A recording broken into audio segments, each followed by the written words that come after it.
Bonjour, bienvenue dans cette nouvelle vidéo consacrée à l'application en ligne Zamzar. Zamzar, comme le tutoriel précédent, est un convertisseur de fichiers, mais pas seulement fichiers vidéo, mais tout type de documents. Zamzar est très connu sur le web, c'est une application comme vous le voyez anglophone. Malheureusement, il n'y a pas possibilité de traduire directement sur le site l'interface.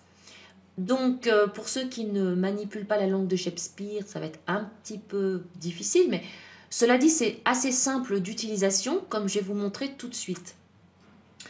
Je vous disais donc que Zamzar convertit un nombre très important de fichiers que l'on peut voir ici, dans ce menu déroulant. Alors, des images avec des formats très courants, comme le JPEG, le PNG, le BMP, des documents. On retrouve les documents Microsoft Office, mais également des fichiers comme par exemple ODT pour l'OpenOffice, un traitement de texte gratuit, le fameux PDF, même des présentations PowerPoint, PPS et PPT, le format Publisher. Voilà, même des formats très simples comme le texte. Ensuite, du format audio, on retrouve le très célébrissime MP3, mais également du FLAC, du WAV, du WMA, et bien sûr tous les vidéos, les formats vidéo. Zamzar a rajouté iPad, iPhone, iPod pour ceux qui possèdent ces appareils. Comme ça, il n'est pas nécessaire de chercher l'extension. C'est Zamzar qui choisira pour vous. Et puis, après, on passe dans des formats qui sont un petit peu moins courants. E-book format, on retrouve le AZW du fameux Kindle d'Amazon qui permet de lire les livres que l'on achète sur le site d'Amazon, des livres numériques. Mais le format le plus courant pour les lecteurs numériques, ça reste EPUB. Voilà, qui est lu par d'autres lecteurs numériques, comme le Kobo de la FNAC, par exemple, entre autres. Ça peut être lu également sur les tablettes numériques.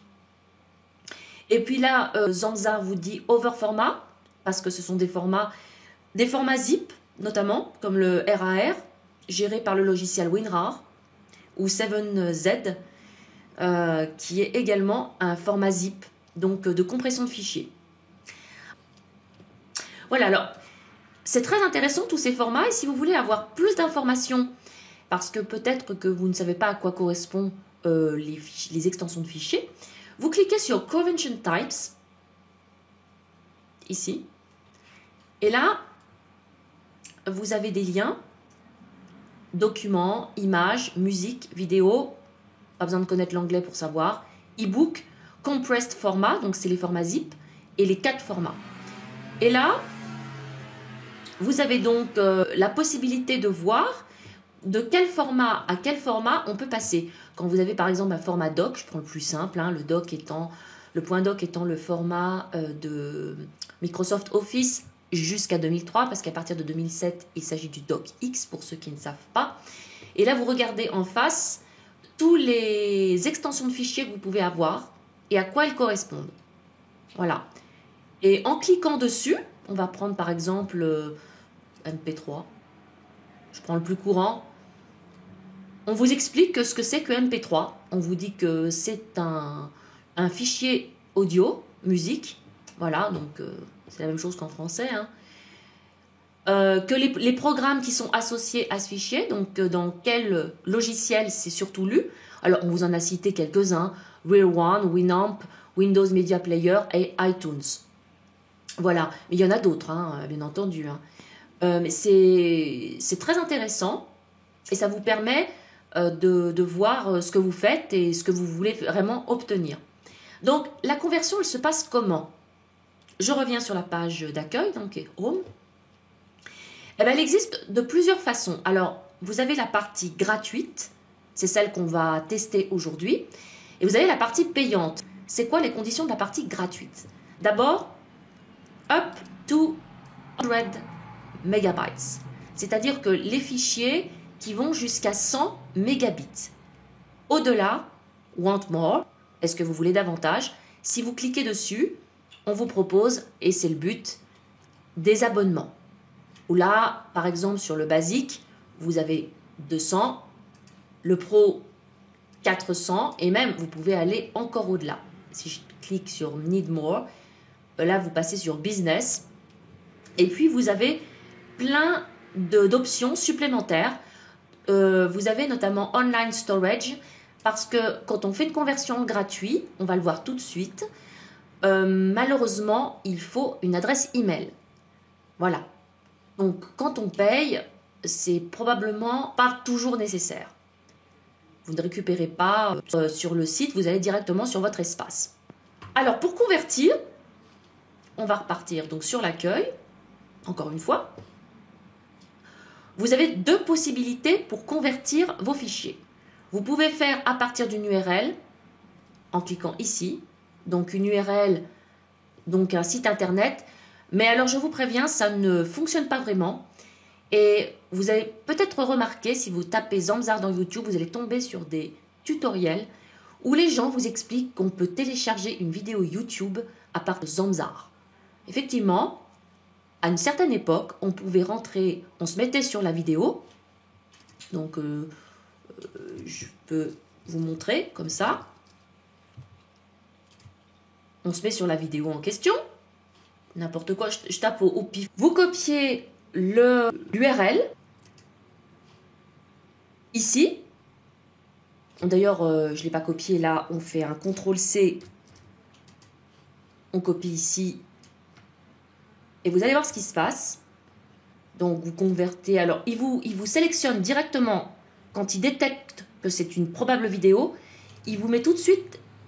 Il vous met sur les fichiers vidéo. Alors, après n'importe lequel. Vous mettez ici votre adresse email. Donc, je vais mettre une adresse email et je vous faites convert et vous allez voir ce qui se passe. Voilà. Alors, je traduis pour ceux qui ne connaissent pas l'anglais. Désolé, vous ne pouvez pas avoir cette vidéo. À la demande de Google, nous avons dû supprimer la possibilité de télécharger les vidéos de YouTube sur Zamzar. Donc, en fait, l'URL, il faut que l'extension soit présente dans le navigateur, ce qui n'est pas évident et ça ne marche pas à tous les coups. Donc, on va rester sur les fichiers. Et donc là, il suffit de choisir un fichier que vous souhaitez. Donc, soit vous cliquez et vous ouvrez un dossier où vous choisissez votre fichier que vous souhaitez convertir. Ou alors, vous pouvez faire ce qu'on appelle en anglais un drag and drop, c'est-à-dire un cliquer glisser. Je vais prendre celui qui est en dessous, qui est un fichier PDF. Je le mets ici. Je lâche. Et le voilà. Il s'est affiché ici, Files to Convert. Voilà, alors si vous êtes trompé, vous faites Remove Files, vous l'enlevez et vous recommencez. Et comme je vous expliquais tout à l'heure, il vous sélectionne directement. Il a détecté que c'était un PDF, que je souhaitais le convertir. Alors il me propose des images. Alors, il me propose une image BMP. Et puis sinon, je peux le convertir en doc, en PNG. Ouais. Par Excel aussi, je peux faire un fichier Excel. La XLS, c'est du fichier Excel. Alors, on va faire simple. On va prendre un document docx, voilà, parce que j'ai Microsoft Office 2010, ou depuis 2007, ça passe. J'en ai parlé tout à l'heure. Je sélectionne mon adresse email et je fais Convert. Voilà. Alors, il me met dans la petite boîte de dialogue que ça va m'être envoyé à mon adresse email. Voilà. Donc, je fais OK. Et voilà. Alors là, il ne convertit pas, il charge mon fichier. Voilà, c'est terminé. Alors, j'arrive sur cette page où il me dit que j'ai 24 heures pour récupérer mon fichier à partir du moment où j'ai ouvert mon adresse email. Donc maintenant, je vais aller voir, comme c'est un petit fichier, c'est rapide, je vais aller dans ma boîte email sur Internet, puisque c'est une adresse, j'ai mis une adresse gratuite, si j'ai reçu le fameux email. Voilà, je me suis connectée sur ma boîte email. Voilà l'email en question. Donc je retrouve dans l'objet le nom de mon fichier. Je clique dessus et voilà ce que je lis. Alors bien sûr, c'est encore un fichier en anglais. Là, j'ai droit à un petit encart et un petit speech sur la possibilité de m'abonner. Et donc, comment est-ce qu'on récupère le fichier? Eh bien, il suffit de cliquer sur ce lien. Alors, je clique dessus. Et voilà. J'arrive de nouveau sur Zamzar. Et là, mon fichier est ici. Il est en docx. Et donc, pour le récupérer, il me suffit de cliquer ici.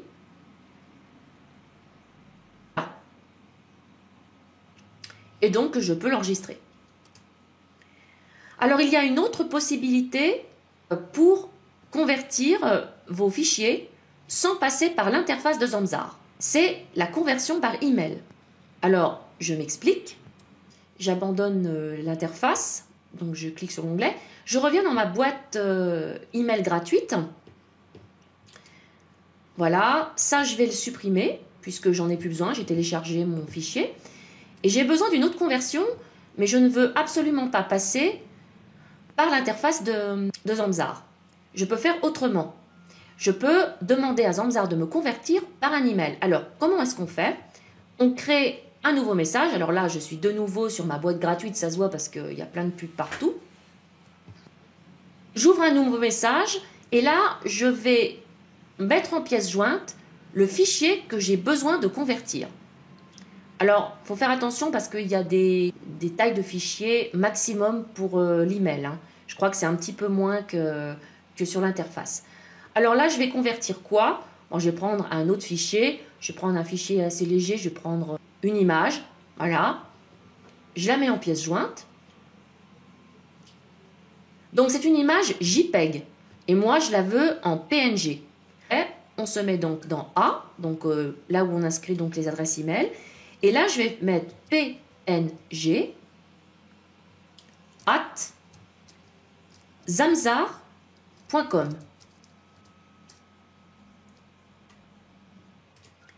png zamzar.com. Alors, inutile de mettre un objet, vous pouvez toujours en mettre un. Donc, je lui demande de convertir mon image en PNG. Donc, un autre format image. Donc, quand j'ai fait ça, je l'envoie. Alors, il me dit bien sûr que ça n'a pas d'objet. C'est pas grave. Vous l'envoyez.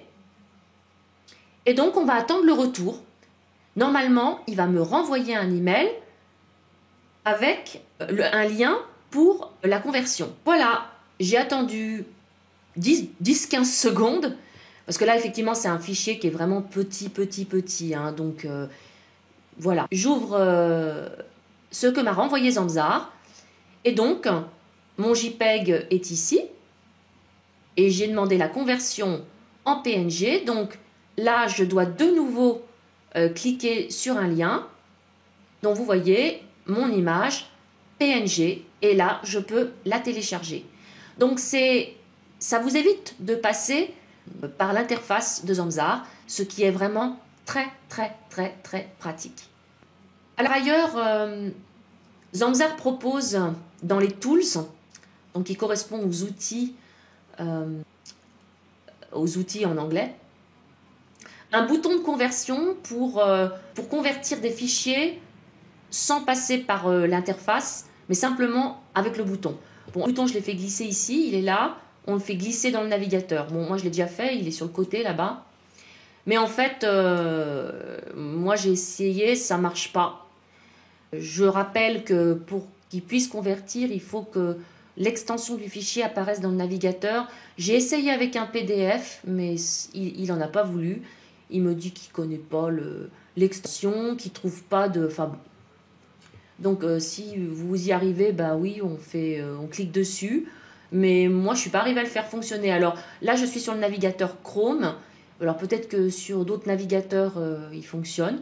En attendant, moi, je trouve que c'est une application qui est très sympa, qui est très facile. Bon, il est nécessaire d'avoir une adresse email pour convertir, ça c'est sûr. Vous avez en gratuit 24 heures pour récupérer votre fichier.